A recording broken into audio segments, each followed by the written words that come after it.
ಶಿರೂರು ಬಳಿ ರಾಷ್ಟ್ರೀಯ ಹೆದ್ದಾರಿಯಲ್ಲಿ ಗುಡ್ಡ ಕುಸಿತ ಆದ ಸಂದರ್ಭದಲ್ಲಿ ಸಾಕಷ್ಟು ಜನ ನಾಪತ್ತೆಯಾಗಿದ್ರು. ಆ ಪೈಕಿ 7 ಜನರ ಮೃತದೇಹ ಪತ್ತೆಯಾಗಿದೆ. ಇವತ್ತು 8ನೇ ದಿನ. ಇವತ್ತು ಉಳುವರೆ ಗ್ರಾಮದ ಸಣ್ಣಿಗೌಡ ಅನ್ನುವ ಮಹಿಳೆಯ ಮೃತದೇಹ ಕೂಡ ಪತ್ತೆಯಾಗಿದೆ. ಇನ್ನು 3 ಮೃತದೇಹ ಪತ್ತೆ ಆಗಬೇಕು. ಸ್ಥಳೀಯವಾಗಿ ಲೋಕೇಶ್ ಹಾಗೂ ಜಗನ್ನಾಥ್ ನಾಯಕ್ ಸೇರಿದಂತೆ ಕೇರಳ ಮೂಲದ ಟ್ರಕ್ ಚಾಲಕ ಆಗಿರುವಂತಹ ಅರ್ಜುನ್ ಮೃತದೇಹಕ್ಕಾಗಿ ಈಗ ಶೋಧ ಕಾರ್ಯಾಚರಣೆ ಮುಂದುವರೆದಿದೆ. ನಿನ್ನೆ ಅಷ್ಟೇ ರಿಪಬ್ಲಿಕ್ ಕನ್ನಡ ಟೀಮ್ ಜಗನ್ನಾಥ್ ನಾಯಕ್ ಅವರ ಕುಟುಂಬಕ್ಕೆ ಭೇಟಿ ಕೊಟ್ಟು ಅವರನ್ನ ಮಾತನಾಡಿಸುವಂತ ಕೆಲಸವನ್ನ ಮಾಡಿತ್ತು. ಇವತ್ತು ನಾವು ಲೋಕೇಶ್ ಅವರ ಕುಟುಂಬದ ಬಳಿ ಬಂದಿದ್ದೀವಿ. ಅವರ ಅಣ್ಣ ನಮ್ಮೊಂದಿಗಿದ್ದಾರೆ. ಅವ್ರನ್ನ ಮಾತಾಡ್ಸ್ತಾ ಹೋಗ್ತೀನಿ. ನಿಮ್ಮ ಹೆಸರೇನು ಸರ್? ವಿನೋದ್. ಏನ್ ಮಾಡ್ಕೊಂಡಿದ್ದ ಲೋಕೇಶ್? ಲೋಕೇಶ್ ಫೈಬರ್ ಕೆಲಸ ಮಾಡ್ತಿದ್ದ ಗೋವಾದಲ್ಲಿ. ಫೈಬರ್ ಬೋಟ್ಗೆ ಕೋಟಿಂಗ್ ಎಲ್ಲ ಮಾಡೋದು, ಕೂಲಿ ಕೆಲಸ. ಅದನ್ನ ಅವನು ಅಲ್ಲಿ ಮಾಡಿದ್ದು 15ನೇ ತಾರೀಕಿಗೆ ಅಲ್ಲಿಂದ ಬಂದಿದ್ದಾನಂತೆ. ಅಂದರೆ ಮಳೆ ಅಭಾವದಿಂದ ಕೆಲಸ ಆಗಿಲ್ಲ. ಹಾಗಾಗಿ ಬಂದಾವಾಗೆಲ್ಲ ನಾವು ಅಣ್ಣನ ಮನೆಗೆ ಹೋಗ್ತಾನೆ ಅಂತ ಬಂದಿದ್ದ. ಅಲ್ಲ ಆದ್ಮೇಲೆ ಕಡೆ ನಮ್ಗೆ ಗೊತ್ತಿಲ್ಲ, ಅವನು ಹೋಗಿದ್ದು ಫೋನು ಇಲ್ಲ ಆಗಿತ್ತು ಅವನ ಹತ್ರ.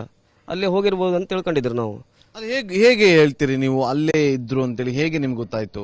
ಅಲ್ಲಿ ನಮ್ಮ ಇಲ್ಲಿ ಗಂಗಾವಳಿಯ ನಿವಾಸಿ ಆದಂತ ವಿನೋದ್ ರಾಮಚಂದ್ರ ನಾಯ್ಕ ಅವರು, ನಾವು ಇಲ್ಲಿ ಗೋಕರ್ಣದಿಂದ ಅಂಕೋಲಕ್ಕೆ KSRTC ಬಸ್ ಡ್ರೈವರ್ ಇದ್ದಾರೆ. ಅವರು ಅವ್ರಿಗೆ ಬಹಳ ಪರಿಚಯ, ಹತ್ತಿರದವ್ರು ನಮಗೆ. ಹಾಗಾಗಿ ಅವರು ಆ ಜಾಗದಲ್ಲಿ ಸ್ಪಾಟ್ ಅಲ್ಲಿ 8:30ಕ್ಕೆ ಇವನು ಅದೇ ಟೀ ಅಂಗಡಿ ಹತ್ರ ನಿಂತ್ಕೊಂಡಿದ್ದಾಗ ಕೈ ಮಾಡಿದ್ರಂತೆ ಡ್ರೈವರಿಗೆ. ಹಾಗಾಗಿ ನಮ್ಗೆ ಗೊತ್ತಾಯ್ತು ಅಲ್ಲಿ ಅದೇ ಸ್ಪಾಟ್ ಅಲ್ಲಿ ಇದ್ದ ಅನ್ಕೊಂಡು. ಅವನು ಗಾಡಿ ಅಂಕೋಲಕ್ಕೆ ಪಾಸ್ ಆಗಿ ಜಸ್ಟ್ ಹೋಗುವಷ್ಟರಲ್ಲಿ ಗುಡ್ಡ ಕುಸ್ತಿದೆಯಂತೆ. ಆಮೇಲೆ ಅವ್ರು ನಮಗೆ ಮಾಹಿತಿ ಹೇಳಿದ್ರು, ಹೀಗೆ ಆಗಿದೆ ಅಂತ, ನಿಮ್ಮ ತಮ್ಮ ಸ್ಪಾಟ್ ಅಲ್ಲಿ ಇದ್ದೆ ಅಂತ. ನಾವು ಆಮೇಲೆ ಕಡೆಗೆ ಬೇರೆ ಕಡೆ ಎಲ್ಲ ಜಾಗದಲ್ಲಿ ಪರಿಶೀಲನೆ ಮಾಡಿ ನೋಡಿದ್ರು, ಕೇಳಿ ತಿಳ್ಕೊಂಡ್ರು. ಯಾವುದೇ ರೀತಿಯಿಂದ ಒಂದು ಸುದ್ದಿ ಬಂದಿಲ್ಲ. ಇನ್ನು ಕಂಪ್ಲೇಂಟ್ ಕೊಟ್ಟಿದ್ರಿ ನೀವು? ಅದನ್ನು ತಿಳಿದ ತಕ್ಷಣ ನಾವು ಇದು ಕಂಪ್ಲೇಂಟ್ ಮಾಡಿದ್ದೀವಿ ಅಂಕೋಲ ಪೊಲೀಸ್ ಸ್ಟೇಷನ್ಗೆ. FIR ಆಗಿದೆ.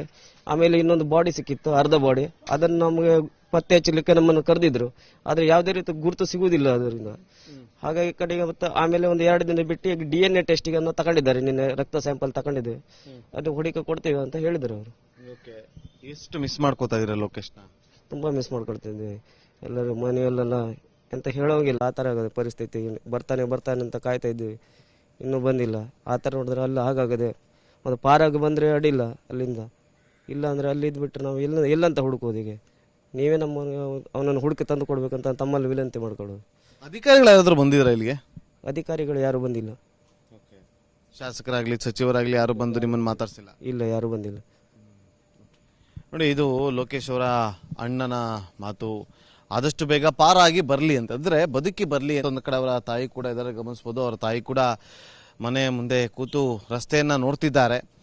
ಈಗ ಬರ್ತಾನೆ ಮಗ, ಆಗ ಬರ್ತಾನೆ ಅಂತೇಳಿ. ಇವರಿಗೆ 4 ಜನ ಗಂಡು ಮಕ್ಕಳು, 3 ಜನ ಗಂಡು ಮಕ್ಕಳು ಇಲ್ಲೇ ಇದ್ರು. ಒಬ್ಬರಿಗೆ ಮದುವೆಯಾಗಿ ಬೇರೆ ಕಡೆಗೆ ಶಿಫ್ಟ್ ಆಗಿದ್ರು. ಅದರಲ್ಲಿ ಲೋಕೇಶ್ ಗೋವಾದಲ್ಲಿ ಕೆಲಸ ಮಾಡ್ಕೊಂಡಿದ್ದ. ಅವತ್ತಿನ 15ನೇ ತಾರೀಕು ಇಲ್ಲಿಗೆ ಆಗಮಿಸಿದ್ದ.